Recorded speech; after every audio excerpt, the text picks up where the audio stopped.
એક નાનકડા ઘરમાં રેવતી નામની એક દીકરી રહેતી હતી. રેવતી એટલે સાક્ષાત લક્ષ્મીનો અવતાર.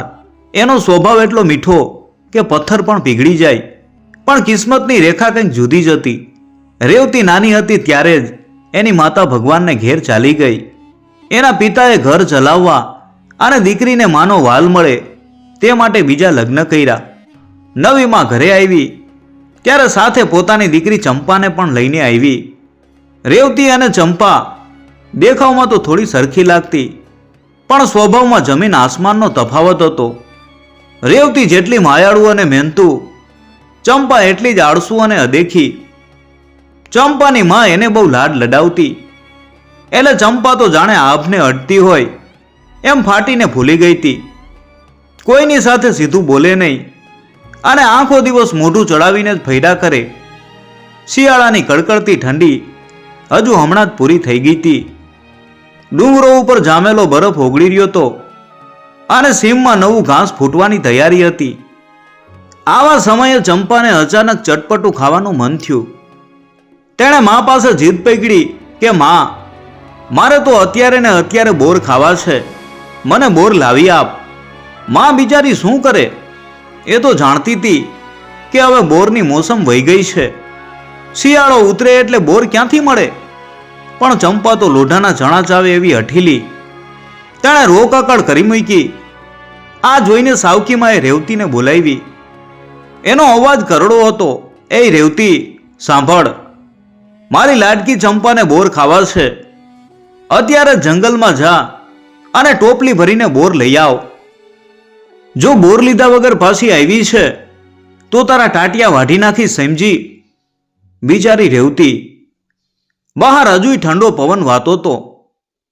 તેણે ચૂપચાપ એક ખૂણામાં પડેલી લુખી સુખી રોટલીનું પોટલું બાંધ્યું અને માથું ઢાંકીને જંગલની કેડી પકડી. એને ખબર હતી કે આ ઋતુમાં બોર મળવા અશક્ય છે, પણ માનો હુકમ એટલે હુકમ. એ ચાલતી ગઈ અને ગાઢ જંગલ શરૂ થયું. પક્ષીઓના અવાજ અને પવનના સુસવાટા વચ્ચે રેવતી સાવ એકલી હતી. ચાલતા ચાલતા તે થાકી ગઈ. એક ઘટાદાર વડલા નીચે તે બેસી ગઈ. એની આંખોમાં આંસુ આવી ગયા. હે ભગવાન, હવે હું શું કરું? ખાલી હાથે ઘરે જઈશ તો માં મને જીવતી નહીં રાખે, અને આ વગડામાં બોર ક્યાં શોધવા? તે નીચું જોઈને ડસકા ભરવા લાગી. એનું રુદન જોઈને જંગલના પાંદડા પણ જાણે ઉદાસ થઈ ગયા.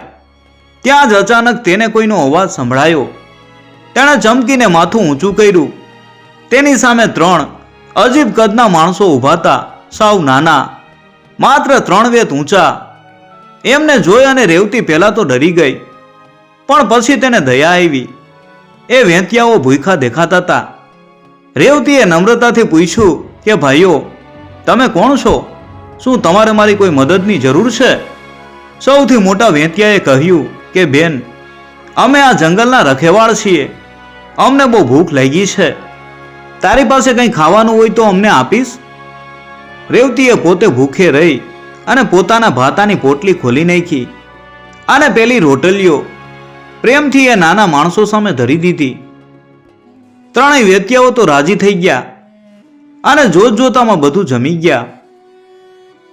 રેવતીના આ નિસ્વાર્થ પ્રેમથી એ ખુશ થયા અને બોલ્યા કે બેન, તું બહુ ભલી છે, ચાલ અમારી સાથે, અમારું ઘર નજીક જ છે. રેવતી તેમની પાછળ પાછળ ગઈ. ત્યાં બરફની એક નાની ગુફા જેવું ઘર હતું. વેત્યાએ કહ્યું કે બેન, અમારા ઘરના આંગણામાં બરફ જામી ગયો છે, જરા સાફ કરી આપીશ? રેવતીએ જરાય આળસ કર્યા વગર સાવરણો લીધો અને ફટાફટ આંગણું ચોખ્ખું કરી નાખ્યું.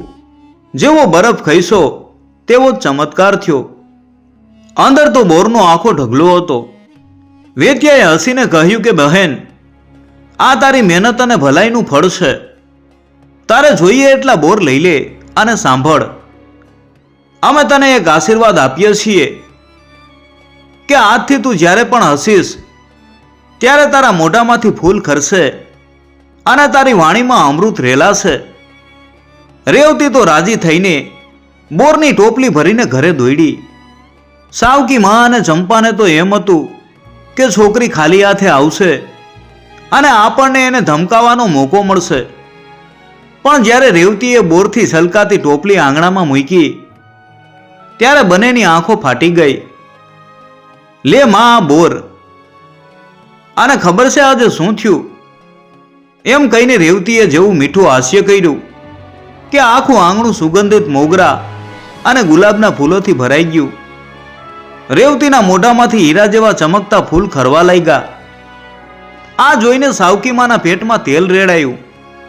એને થયું કે આ રખડતી છોકરીને આવું વરદાન ક્યાંથી મળ્યું?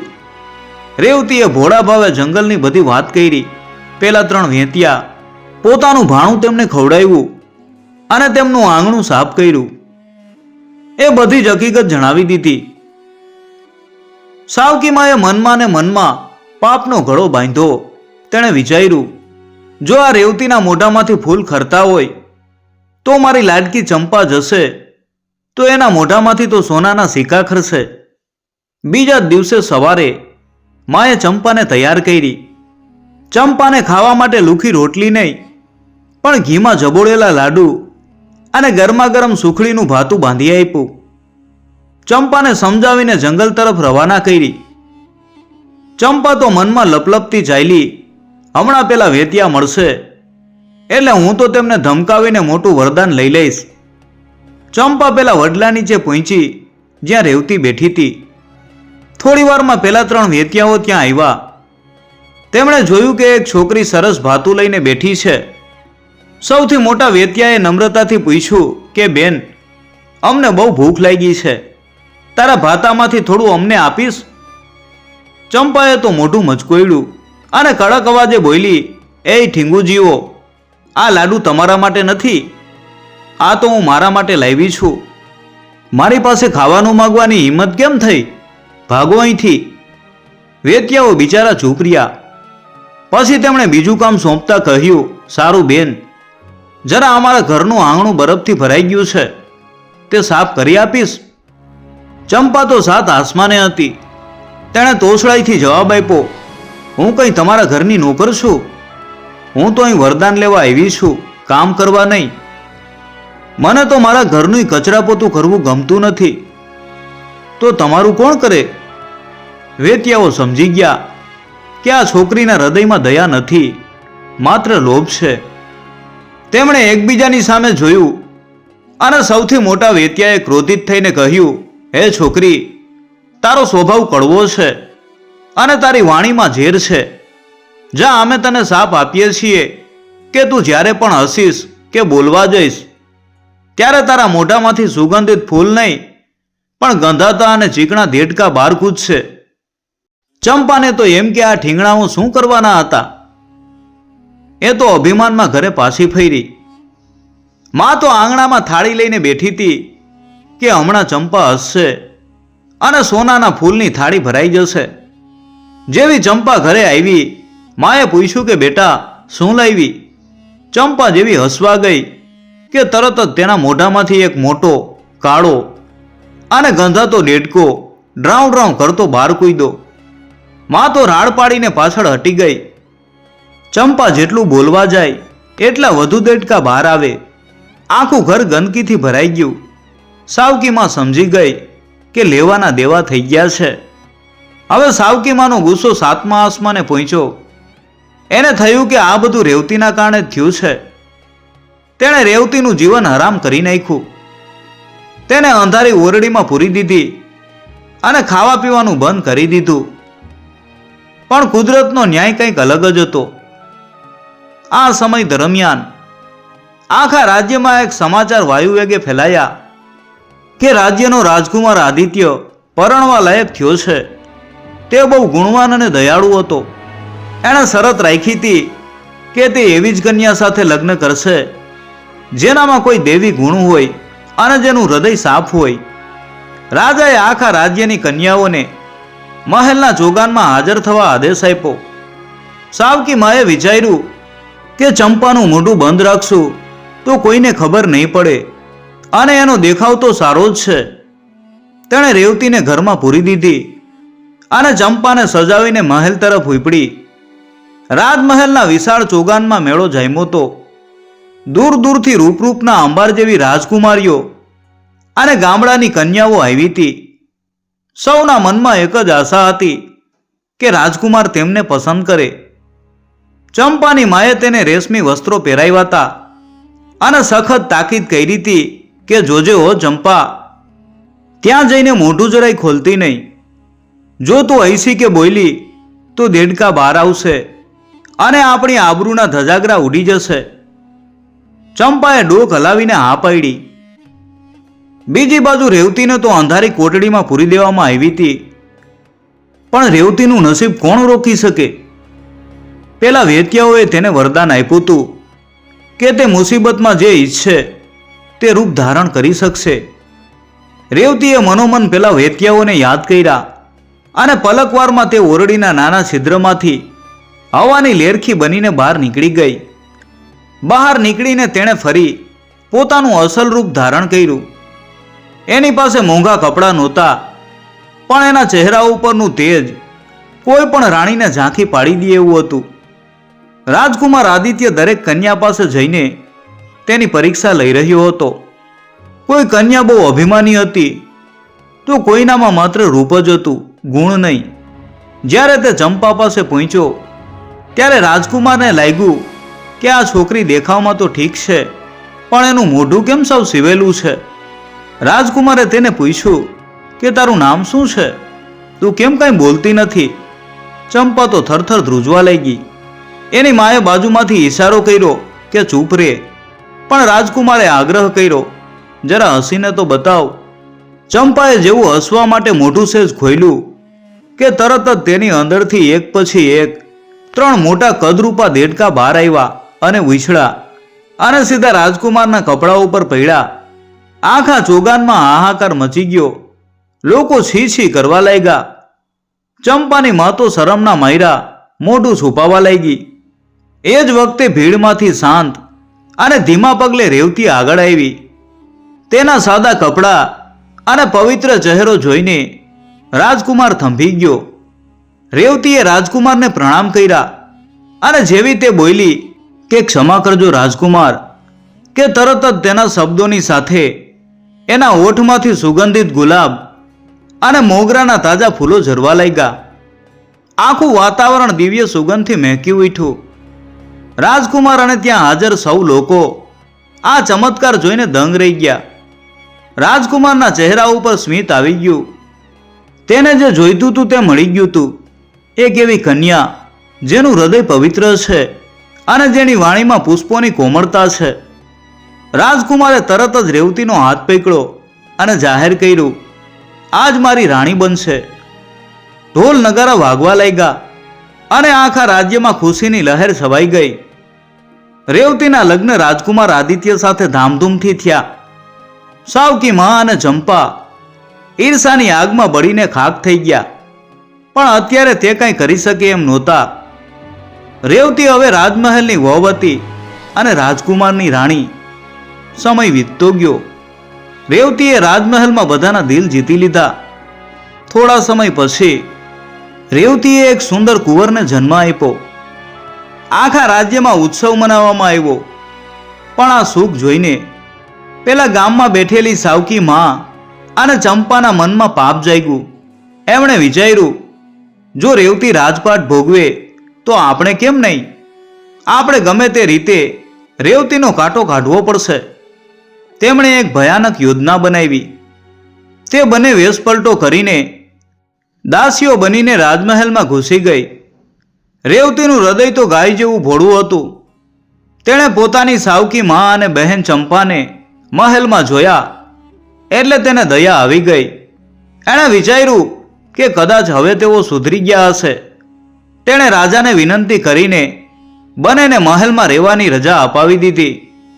પણ સાવકીમાના મનમાં તો ઝેર ભરેલું હતું.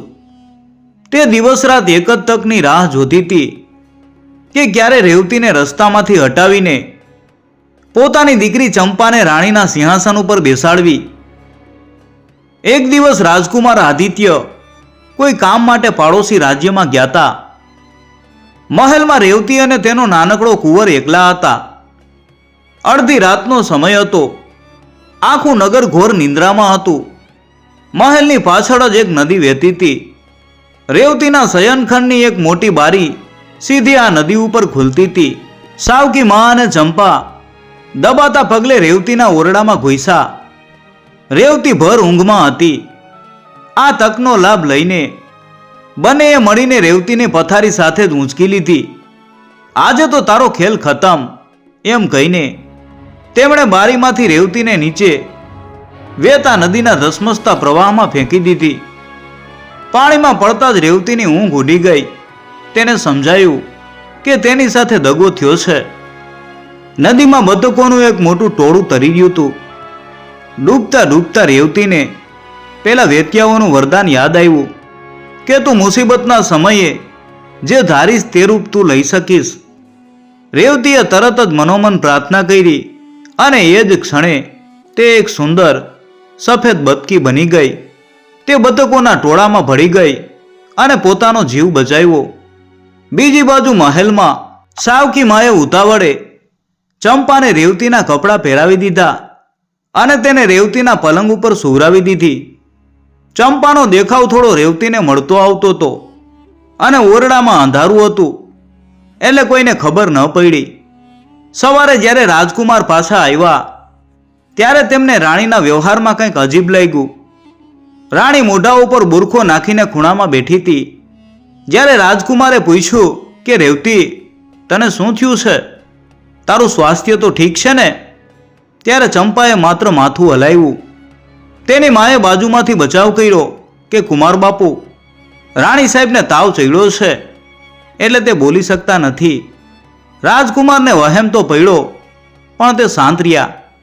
પરંતુ અસલી રેવતી જે હવે બતકી બની ગઈ હતી એ પોતાના બાળકને કેમ ભૂલે? માતાનું હૃદય તો બાળક પાસે જ હોય ને. દરરોજ મધરાતે જ્યારે રક્ષકો ઝોકા ખાતા હોય ત્યારે પેલી સફેદ બતકી ઉડતી ઉડતી મહેલની અગાસીમાં આવતી. તે પોતાના પારણામાં સૂતેલા કુંવરને દૂરથી જોઈને રડતી અને કરુણ અવાજે ગીત ગાતી કે રાજા મારા વાલા, તમે છેતરાયા છો ભારે, દુશ્મન બેઠા છે તમારી સાવ હારે. હું તો બની ગઈ જળની પંખીણી, સંભાળજો મારા લાલને ઓ ન્યાયી રાજા. મહેલની એક વૃદ્ધ દાસી જે વર્ષોથી રાજપરિવારની સેવા કરતી હતી અને બહુ ચકોર હતી, તેણે આ બતકીને દરરોજ આવતી જોઈ. તેણે બતકીના શબ્દો સાંભળ્યા અને તેને ફાળ પડી. તેને લાગ્યું કે દાળમાં કંઈક કાળું છે. નવી રાણી તો જ્યારથી આવી છે ત્યારથી ન તો હૈસી છે ન તો તેના મોઢામાંથી ફૂલ ખૈરા છે, ઉલટું આખું ઘર ગંધાય છે. દાસીને ખાતરી થઈ ગઈ કે આ બતકી બીજું કોઈ નહીં પણ રેવતી જ છે. તેણે આ વાત છુપી રીતે રાજકુમાર સુધી પહોંચાડવાનો નિર્ણય કર્યો. રાજમહેલમાં હવે બધું બદલાઈ ગયું હતું. જે મહેલ અગાઉ ફૂલોની સુગંધથી મહેકતો હતો ત્યાં હવે એક વિચિત્ર ગંધ આવતી હતી. રાજકુમાર આદિત્યને સતત ફાળ પડતી કે આ એ જ રેવતી છે જેને હું પૈણીને લાવ્યો હતો. રાણીના પલંગ ઉપર સૂતેલી સ્ત્રી ક્યારેય હસતી નહોતી, કારણ કે જેવી તે હશે તરત દેડકા બહાર આવે. સાવકીમાં રાત દિવસ ચંપાની ચોકી કરતી જેથી તેની અસલિયત બહાર ન આવે. પણ પેલી ઘરડી દાસી જેનું નામ શાંતાબા હતું તે બધું જ નિહાળી રહી હતી. શાંતાબાએ જોયું કે આ નવી રાણી એના આવ્યા પછી કુંવરનું પારણું જાણે સૂનું થઈ ગયું છે. એક રાતે શાંતાબા અગાસીમાં સંતાઈને બેઠી. બરાબર મધરાત થઈ અને આકાશમાંથી પેલી દૂધ જેવી સફેદ બતકી નીચે ઉતરી. બતકી પારણા પાસે ગઈ અને તેની આંખમાંથી ટપ ટપ આંસુ પડવા લાગ્યા. તેણે ગળગળા અવાજે ગાવાનું શરૂ કર્યું. શાંતાબાના રૂવાડા ઊભા થઈ ગયા. તેને ખાતરી થઈ ગઈ કે પેલા પલંગ ઉપર સૂતેલી રાણી નકલી છે અને નદીમાં તરતી આ બતકી જ અસલી રેવતી છે. બીજે દિવસે સવારે શાંતાબા સીધી રાજકુમાર પાસે પહોંચી. તેણે આજીજી કરી કે બાપુ, મને માફ કરજો, પણ તમારી આંખ સામે અંધારા છે. જે રાણી પલંગ ઉપર સૂતી છે તે ફૂલઝરતી રેવતી નથી પણ કોઈ કપટી સ્ત્રી છે. અસલી રાણી તો બતકી બનીને રાત્રે મહેલની અગાસીમાં રડે છે. રાજકુમાર આદિત્ય પહેલા તો ચોંકી ગયા, પણ પછી તેમને બધી કડીઓ જોડાતી લાગી. એમણે વિચાર્યું કે જો આ સ્ત્રી ખરેખર રેવતી હોય તો તેના મોઢામાંથી ફૂલ કેમ નથી ખરતા. તેમણે મનમાં એક યુક્તિ વિચારી. તે રાત્રે રાજકુમારે એવો ડોળ કર્યો કે તે ગાઢ નિંદ્રામાં છે, પણ ખરેખર તે જાગતા હતા અને બારીની પાછળ સંતાઈને જોઈ રહ્યા હતા. થોડી વાર થઈ ત્યાં સાવકીમાં અને ચંપા ધીમેથી વાતો કરવા લાગ્યા. સાવકીમાં કહેતી હતી કે ચંપા, હવે થોડા દિવસ ધીરજ ધર. પેલા કુંવરને પણ આપણે કોઈ દિવસ વળાવી દઈશું, એટલે આખું રાજપાટ તારું થશે. બસ તું તારું મોઢું ખોલતી નહીં, નહીતર પેલા દેડકા બધું બગાડી નાખશે. આ સાંભળતા જ રાજકુમારના લોહીમાં ઉકાળો આવ્યો. એમને સમજાઈ ગયું કે તેમની રાણી સાથે બહુ મોટો અન્યાય થયો છે. તે જ વખતે અગાસીમાં પાંખોનો ફફડાટ સંભળાયો. પેલી સફેદ બતકી આવી. રાજકુમાર દબાતા પગલે અગાસી ઉપર ગયા. બતકી પોતાના બાળકને જોઈને કરુણ રીતે રડી રહી હતી. તેની આંખોમાં એવી ચમક હતી જે માત્ર રેવતીની આંખોમાં જ હતી. રાજકુમારે ધીમેથી બતકીને પકડવાનો પ્રયત્ન કર્યો, પણ બતકી ડરીને ઉડી ગઈ. રાજકુમારને હવે ખાતરી થઈ ગઈ કે સત્ય શું છે. તેમણે નક્કી કર્યું કે હવે આ પાપી મા દીકરીનો ખેલ ખતમ કરવો પડશે અને પોતાની રેવતીને પાછી લાવવી પડશે. પણ બતકીમાંથી ફરી માણસ કેવી રીતે બનાય, એ રહસ્ય તો માત્ર રેવતી જ જાણતી હતી. બીજા દિવસે સવારે રાજકુમાર આદિત્યએ મનોમન એક દ્રઢ નિશ્ચય કરી લીધો. તેમણે દરબારમાં જઈ અને સેનાપતિને બોલાવ્યા અને કાનમાં કંઈક સંદેશ આપ્યો. મહેલમાં હજુ પણ પેલી સાવકી માં અને ચંપા પોતાનો રોપ જમાવીને બેઠા હતા. તેમને એમ હતું કે રાજકુમાર હજુ અંધારામાં જ છે. સાંજ પડી એટલે રાજકુમાર સીધા રાણીના ખંડમાં ગયા. ત્યાં ચંપા મોઢા ઉપર ઓઢણું નાખીને બેઠી હતી. રાજકુમારે કડક અવાજે કહ્યું કે રેવતી, આજે આખા રાજ્યમાં ઉત્સવ છે. પ્રજા તમારી એક ઝલક મેળવવા માગે છે. ચાલો મહેલના ઝરૂખે ઊભા રહીને એકવાર હસીને પ્રજાને આશીર્વાદ આપો. સાવકી માં તો થરથર ધ્રુજવા લાગી. તેણે બહાનું કાઢ્યું કે બાપુ, રાણી સાહેબની તબિયત હજુ નરમ છે, તે બહાર નહીં આવી શકે. પણ રાજકુમાર આજે માનવાના નહોતા. તેમણે ક્રોધમાં તલવાર મ્યાનમાંથી બહાર કાઢી અને બોલ્યા, જો આ મારી રેવતી છે તો તે હસશે અને ફૂલોની વર્ષા થશે, પણ જો આ કોઈ વેશધારી કપટી છે તો અત્યારે ને અત્યારે એનું માથું ધડથી અલગ કરી નાખીશ. બોલ રેવતી, તું કોણ છે? રાજકુમારનું આવું રૌદ્ર રૂપ જોઈને ચંપાના હોંશ ઉડી ગયા. ડરના માયરા તેણે જેવી ચીસ પાડી કે તરત જ તેના મોઢામાંથી ફૂલોના બદલે એક પછી એક ચીકણા અને કદરૂપા દેડકા કૂદવા લાગ્યા. આખું આંગણું દેડકાઓથી ભરાઈ ગયું અને વાતાવરણ ગંધાઈ ઉઠ્યું. રાજકુમારે ત્રાણ પાડી કે સૈનિકો, આ બંને સ્ત્રીઓને પકડી લ્યો અને તેમને અંધારી જેલમાં પૂરી દો. એમણે મારી નિર્દોષ રેવતી સાથે શું કર્યું છે એ હમણાં જ કબૂલાવો. સૈનિકોએ સાવકી માં અને ચંપાને પકડી લીધા. કોરડાના મારની બીકે સાવકી માએ બધી જ હકીકત ઓકી દીધી કે કેવી રીતે તેમણે રેવતીને અડધી રાતે નદીમાં ફેંકી દીધી હતી. રાજકુમારની આંખમાં આંસુ આવી ગયા. તેમને પોતાની રાણી ઉપર થયેલા જુલમનો બહુ પસ્તાવો થયો. હવે રાત પડવાની રાહ જોવાતી હતી. રાજકુમાર આદિત્ય, શાંતાબા દાસી અને કેટલાક વિશ્વાસુ સૈનિકો અગાસીમાં સંતાઈ ગયા. અડધી રાત થઈ અને ઠંડો પવન ફૂંકાયો. નદીના પ્રવાહમાંથી ઉડીને પેલી સફેદ બતકી ફરીથી અગાસીમાં ઉતરી. તે પારણા પાસે જઈને કુંવરને વાલ કરવા લાગી. આ વખતે રાજકુમાર જરાય ચૂક્યા નહીં. તેમણે બહુ જ પ્રેમથી અને સાવચેતીથી બતકીને પોતાના હાથમાં પકડી લીધી. બતકી પહેલા તો ખૂબ ફફડી, પણ જ્યારે તેણે રાજકુમારની આંખોમાં પ્રેમ અને પસ્તાવો જોયો ત્યારે તે શાંત થઈ ગઈ. રાજકુમારે તેની આંખોમાં જોઈને કહ્યું, મારી વાલી રેવતી, મને માફ કરી દે. હું તને ઓળખી ન શક્યો, પણ હવે મને કે કે હું તને આ દુઃખમાંથી કેવી રીતે મુક્ત કરું, તને ફરી માણસ કેવી રીતે બનાવું. બદકીની આંખોમાંથી આંસુ સરી પડ્યા. અચાનક હવામાં એક દિવ્ય પ્રકાશ થયો અને પેલા 3 વેત્યાઓ ત્યાં પ્રગટ થયા.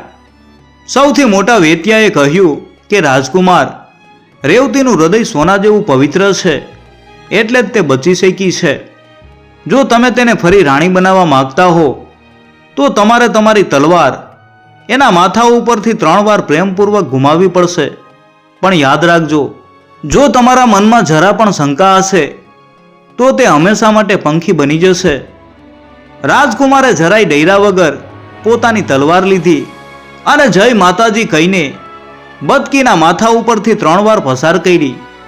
જેવી રાજકુમારે ત્રીજી વાર પોતાની તલવાર બદકીના માથા ઉપરથી સ્નેહપૂર્વક ઘુમાવી કે તરત જ અગાસીમાં એક તેજસ્વી પ્રકાશ પથરાઈ ગયો. હવામાં એક મીઠી સુગંધ ફેલાઈ ગઈ કે જાણે હજારો પારિજાતના ફૂલ એક સાથે ખીલ્યા હોય. પળવારમાં જ પેલી સફેદ બદકી અદૃશ્ય થઈ ગઈ અને એના સ્થાને સાક્ષાત રાણી રેવતી ઊભી થઈ ગઈ. રેવતીના ચહેરા ઉપર એ જ સૌમ્યતા હતી, એ જ પવિત્રતા હતી. રાજકુમારની આંખોમાં હર્ષના આંસુ આવી ગયા. તેમણે રેવતીના હાથ પકડ્યા અને ગળગળા અવાજે કહ્યું કે રેવતી, મને ક્ષમા કરજે. આ પાપીઓના દગાના કારણે તે કેટલું દુઃખ સહન કર્યું.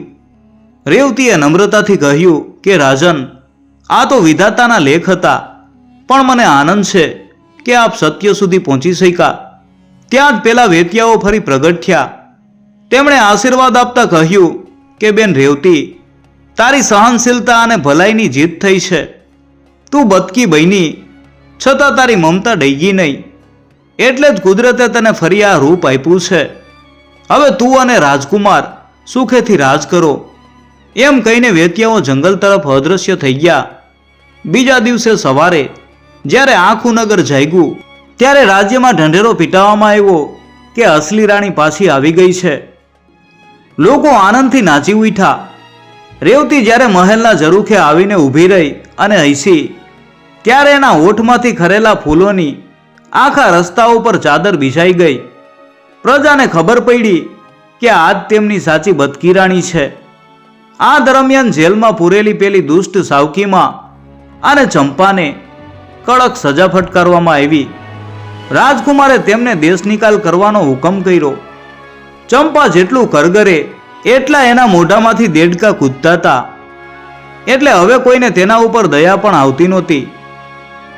એમને હંમેશા માટે રાજ્યની બહાર હાંકી કાઢવામાં આવ્યા, જ્યાં તેઓ પોતાની કરણીના ફળ ભોગવવા લાગ્યા. રાણી રેવતીનું નામ હવે બદકી રાણી તરીકે જાણીતું થયું. રાજકુમાર પ્રેમથી તેમને હંમેશા આ જ નામથી બોલાવતા. રેવતીએ પોતાના કુંવરને ખૂબ લાડ લડાવ્યા અને મોટો થઈને તે પણ પોતાની માતા જેવો દયાળુ રાજા બન્યો. રેવતી અને રાજકુમારનો સંસાર હવે સુખ શાંતિથી ચાલવા લાગ્યો. રેવતીએ ક્યારેય પોતાની સાવકી માં કે બેન પ્રત્યે વેરભાવ ન રાખ્યો, પણ કુદરતે તેમને તેમના પાપની સજા આપી દીધી હતી.